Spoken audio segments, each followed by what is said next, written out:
बिस्मिल्लाहिर्रहमानिर्रहीम। स्टूडेंट्स, आज का हमारा लेक्चर आई कॉम पार्ट 1 की इकोनॉमिक्स और जो लेक्चर है हमारा वो लॉ ऑफ डिमांड। तो law of demand I com part 1 का बहुत इंपॉर्टेंट चैप्टर है। सबसे पहले इसकी हम डेफिनेशन को डिस्कस करते हैं।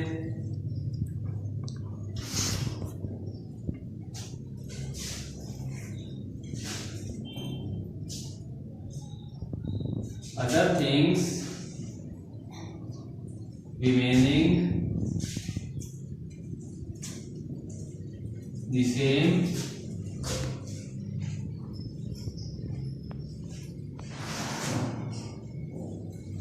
the quantity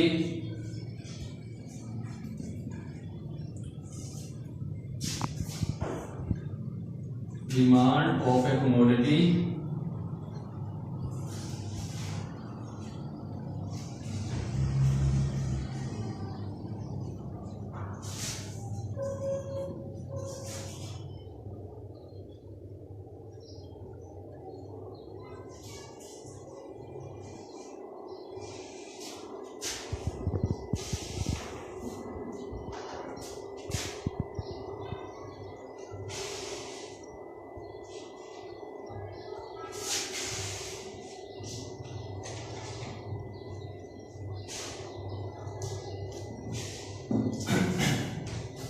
तो स्टूडेंट ये है लॉ ऑफ डिमांड की डेफिनेशन। लॉ ऑफ डिमांड उस चीज को कहते हैं कि जब किसी भी चीज की कीमत कम हो जाती है तो उसकी तलब जो है वो ज्यादा हो जाती है, लोग उस चीज को ज्यादा खरीदने लग जाते हैं। और इसी तरह अगर किसी चीज की कीमत ज्यादा हो जाए तो लोग उसको कम खरीदना शुरू हो जाते हैं। Other thing remaining the same, the quantity demand of A commodity increase with fall in price. जो क्वांटिटी डिमांड होती है अगर उसकी प्राइस कम हो जाए तो लोग उस चीज को ज्यादा खरीदना शुरू कर देते हैं। इसी के उलट and decrease with rise in price. और इसी तरह अगर किसी भी चीज की प्राइस ज्यादा हो जाती है तो लोग उस चीज को कम खरीदना शुरू कर देते हैं। अब सबसे पहले इसके बाद डेफिनेशन के बाद इसकी जो 3 से 4 assumptions आ रही हैं वो देखते हैं।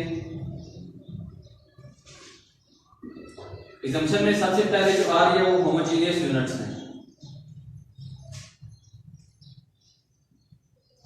होमोजेनियस यूनिट्स किसको बोलते हैं? जो एक जैसे होते हैं।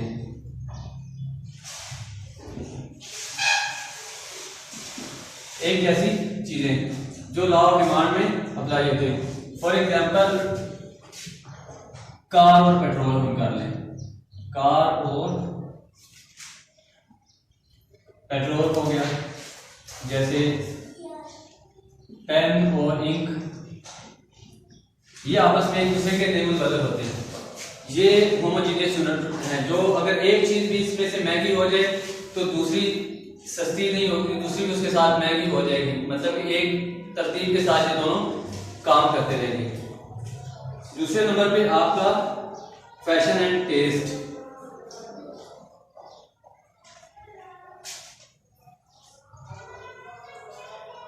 लॉ ऑफ डिमांड में फैशन एंड टेस्ट चेंज नहीं होना चाहिए।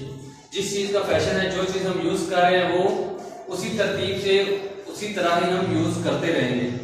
नंबर 3 में आपके पास जो आ रही है वो नो सब्स्टिट्यूट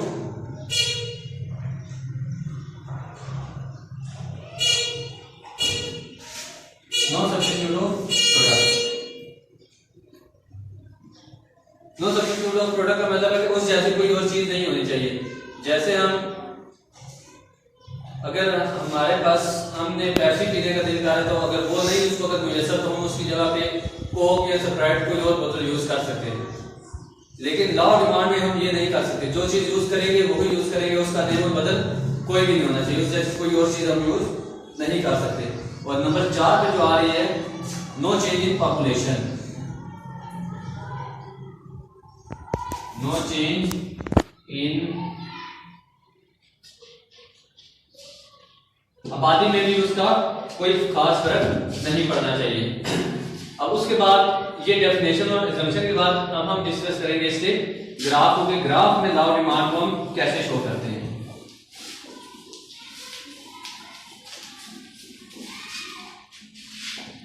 सबसे पहले हम इसका बनाएंगे टेबल। टेबल में मुझे चाहिए दो चीजें। सबसे पहले यहां से प्राइस और यहां पे क्वांटिटी डिमांड। अब फर्स्ट कर दें कि प्राइस में 1 रुपया ले रहा हूं और 1 रुपया ले रहा हूं तो मैं 50 kg कोई भी चीज खरीद सकता हूं। जैसे ही प्राइस थोड़ी सी इंक्रीज हो रही है, प्राइस 2 पे आएगी तो क्वांटिटी डिमांड इससे थोड़ी सी डिक्रीज होके 40 पे आ जाएगी। थोड़ी सी प्राइस को मैं और अगर बढ़ा दूं तो क्वांटिटी डिमांड कम होके 30 पे।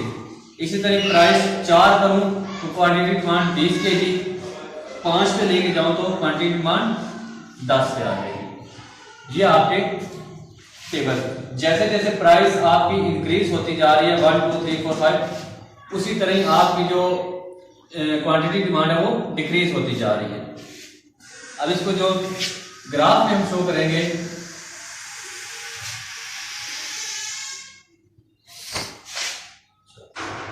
सबसे पहले ऊपर एक्स एक्सेस और नीचे वाई। यहां पे आप लिखेंगे 0 और अब टेबल इसे कैसे बनाएंगे? सबसे पहले यहां पे नीचे हम लिख देंगे यूनिट्स 0 1 2 3 4 और इस जगह पे 5। और जो क्वांटिटी डिमांड की प्रोडक्ट लिखी हुई है वो यहाँ पे 10 20 30 40 और यहाँ पे 50। अब मैंने इसको आपस में ग्राफ में मैच कर देना है। अगर जब प्राइस 1 थी तो मैं 50 के लिए एक चीज परचेज कर रहा था तो नंबर 1 इधर से सिलेक्ट करूंगा और 50 के ऊपर डॉट लगा दूंगा।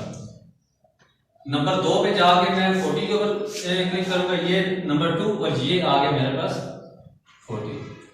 नंबर 3 पे 30 है, ये है नंबर 3 और यहाँ पे आ जाएगा 30।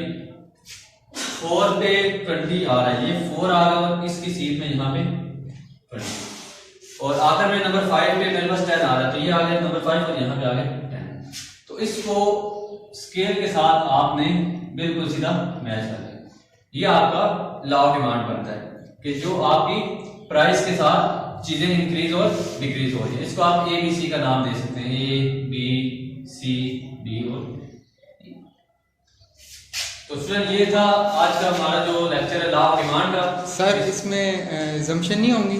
assumption हमने डेफिनेशन के बाद इसकी डिस्कस की थी। Homogeneous product, unit of commodity, no change in fashion and no change in taste और नो चेंज इन पॉपुलेशन। वो 4 जो इसकी थी assumption सबसे पहले डिस्कस की थी। सबसे पहले डेफिनेशन इसकी डिस्कस की थी, उसके बाद डेफिनेशन के बाद उसकी assumption, उसके बाद इसका टेबल और उसके बाद इसका हमने लॉ ऑफ डिमांड का ग्राफ यूज किया। एक्सप्लेनेशन नहीं देनी? एक्सप्लेनेशन इसकी थोड़ी सी देनी पड़ती है, जो आपने जिस हिसाब से टेबल बनाया हुआ और जिस हिसाब से ग्राफ बनाया हुआ उसके हिसाब से। कि जैसे हमने नंबर हम लिखेंगे कि हमने इसमें 2 कॉलम ड्रा किए थे।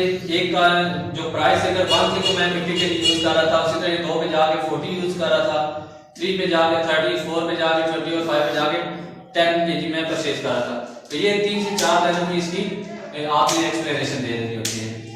आसान सा क्वेश्चन है, इसमें कोई मुश्किल नहीं है। क्यों लॉ ऑफ डिमांड वो चीज है जो हम जैसे जैसे प्राइस किसी भी चीज की बढ़ती जाती है तो उसमें उसकी लोग जो है वो उसकी खरीदारी को कम कर देते हैं। अगर प्राइस कम होगी तो लोग उसको ज्यादा खरीदना शुरू कर देते हैं।